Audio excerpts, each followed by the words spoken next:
This is the essay Analkin, Decision Making as if Sustainability Mattered by Jeanette C. Armstrong. It can be found in Ecological Literacy, Educating Our Children for a Sustainable World, edited by Michael K. Stone and Zenobia Barlow, with a preface by Fritjof Capra.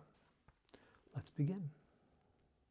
To the Okanagan people, as to all peoples practicing bioregional self-sufficient economies, the realization that the total community must be engaged in order to attain sustainability comes as a result of surviving together for thousands of years. The practical aspects of willing teamwork within a whole community system clearly emerged from having to cooperate in order to survive. However, to me, the word cooperation is insufficient to describe the organic nature by which community members continue, well beyond necessity, to cultivate the principles basic to caretaking for one another and for other life forms. To me, the principles of the process seem simple because they are so deeply embedded in me. I cannot see how community could operate other than within them. Through articulating them for others, though, I have come to discern the complexity and depth of their significance. It is also important to note what we can expect to result from practicing these life principles. First, we can expect each person to fully appreciate that each individual, while singularly gifted, actualizes his or her full human potential only as a result of physical, emotional, intellectual, and spiritual well-being, and that those four aspects of existence are always contingent on external things. Second, each person is one element of a transgenerational organism known as a family. Through this organism flows the powerful lifeblood of cultural transference designed to secure the highest probability of well-being for each generation. Third, the family system is the foundation of a long-term living network called community. In its various configurations, this network spreads its life force over centuries and across physical space, acquiring the collective knowledge needed to secure the well-being of all. Finally, a community is the living process that interacts with the vast and ancient body of intricately connected patterns operating in perfect unison called the land. The land sustains all life and must be protected from depletion in order to ensure its health and ability to provide sustenance across generations. Much of our belief system, which celebrates life, is demonstrated in how sharing with community extends to our relatives on the land, the plants, fish, birds, and animals who share their lives with ours. This idea of community, as understood by my ancestors, encompassed a complex, holistic view of interconnectedness that demands our responsibility to everything we are connected to. Our traditional decision-making, grounded in this view, involves a specific process called enoken. The word comes from the high language of the Okanagan people and has its origin in a philosophy perfected to nurture voluntary cooperation. The three syllables that make up the Okanagan word invoke an image of liquid being absorbed drop by single drop through the head or mind, coming to understanding through a gentle integrative process. The Okanagan people traditionally used this process when a choice confronted the community. I'm not saying that the process is still practiced in an intact form, but elements of it remain and have been carried forward because we are still only 2 generations away from colonization. We use that process continuously in an informal way in our community, and at certain times we can engage it in a formal way. When the community is faced with a decision, an elder asks the people to engage in Anauken, requesting that each person contribute information about the subject at hand. What follows is not so much a debate as a process of clarification, incorporating bits of information from as many people as possible, no matter how irrelevant, trivial, or controversial these bits might seem. For in Anauken, nothing is discarded or prejudged. The process is deliberately designed not to seek resolution in the first stage. Instead, it seeks concrete information, inquiring how the decision might affect people and other things in both the long and short terms.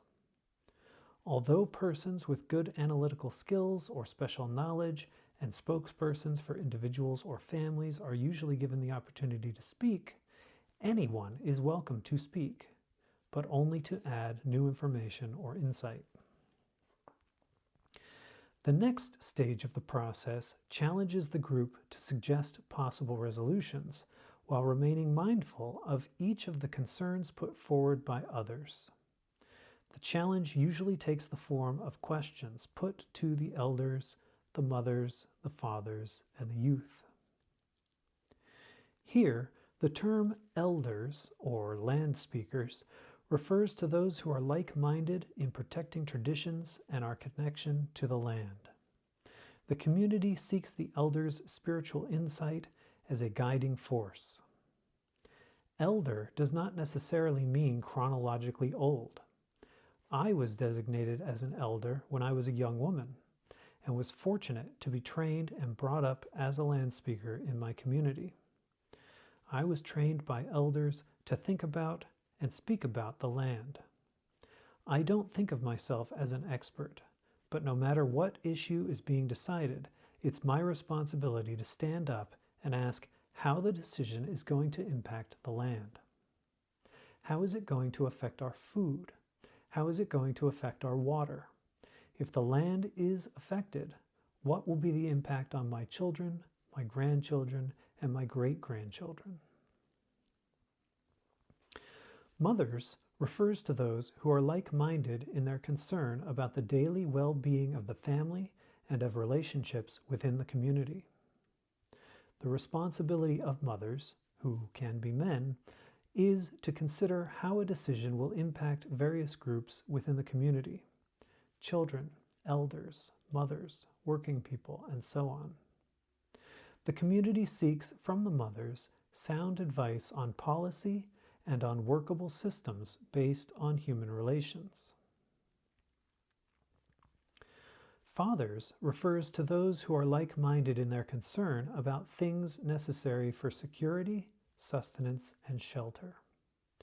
Usually, the community seeks practical strategy, logistics, and action from the fathers, who can be women. When the fathers stand up to answer those questions, they also give their views about what actions are necessary and how much these actions are going to cost. These speakers are given the responsibility of always reminding our people that actions are going to have consequences down the road. Youth refers to those who are like-minded in their tremendous creative energy as they yearn for change that will bring a better future. They are the visionaries in our community, the creative people, the artists and thinkers and performers. We always need to make room for newness because we need to be creative when we come up against something that we can't resolve or that we haven't faced before.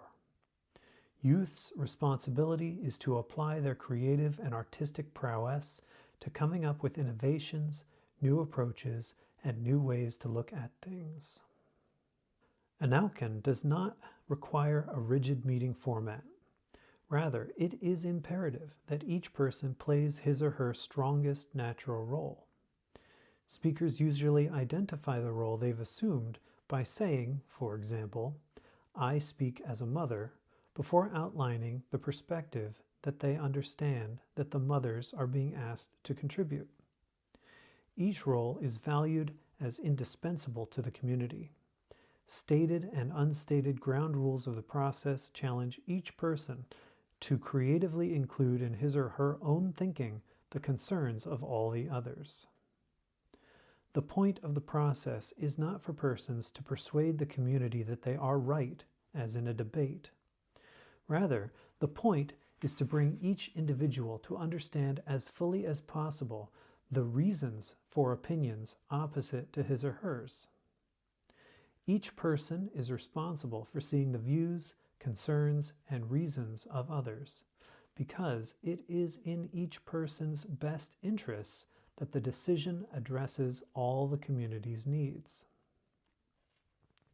While the process does not mean that everyone agrees, for that is seldom possible, it does result in everyone's being fully informed while deciding what will take place and what each person will concede or contribute. The action finally chosen will be the best possible action, taking into consideration both the short-term concrete social needs and the long-term psychological and spiritual needs of the community. The elders describe this process as group mind at its best. The word they use means something like our completeness. It seems to me that the Enochian process is even more useful in diverse groups because there is a greater possibility of differing opinions. To my understanding, democracy in its current form, majority rule, has embedded in it an adversarial approach. It sets up an oppression of the minority, a construct in which there's always going to be conflict. But in our tradition, the minority voice is the most important voice to consider because it is most likely to tell us what is going wrong, what we're not looking after, doing, or acting responsibly toward. Modern Robert's Rules of Order decision-making, in carrying out the will of the majority, often creates great disparity and injustice for the minority, which in turn leads to division, polarity, and ongoing dissension. This type of process is in fact a way to guarantee the continuous hostility and division that give rise to aggressive actions that can destabilize the whole community and create uncertainty, distrust, and prejudice. Real democracy is not about power in numbers. It is about collaboration as an organizational system. Real democracy includes the right of the minority to a remedy, one that is unhampered by the tyranny of a complacent or aggressive majority. I have noticed that when we include the perspective of the land and of human relationships in our decisions, people in the community change. Material things and all the worrying about matters such as money start to lose their power. When people realize that the community is there to sustain them, they have the most secure feeling in the world. The fear starts to leave and they are imbued with hope. That's the kind of work that I'm involved in at the Enochian Center, building community in our region and not just among indigenous people. Our elders have said that unless we can Okanogonize the other folks around us, we're all in danger. Although it can seem to be an overwhelming task, I've seen that some of the things that seem everyday and obvious to us also make sense to more and more of the people I meet. We've brought into our community new friends who are now part of our Enochian family and part of my extended community, and they have become caretakers with us of our land. They belong and become our aunties and uncles. We can depend on them and they on us. There is such an overwhelming hunger for that kind of belonging. There are more and more people who understand how we need to be with each other in order to be the way we need to be on the land. Imagine a future in which the human has attained its fullest potential. Imagine a world in which the good of each human being and each species is considered in every decision made.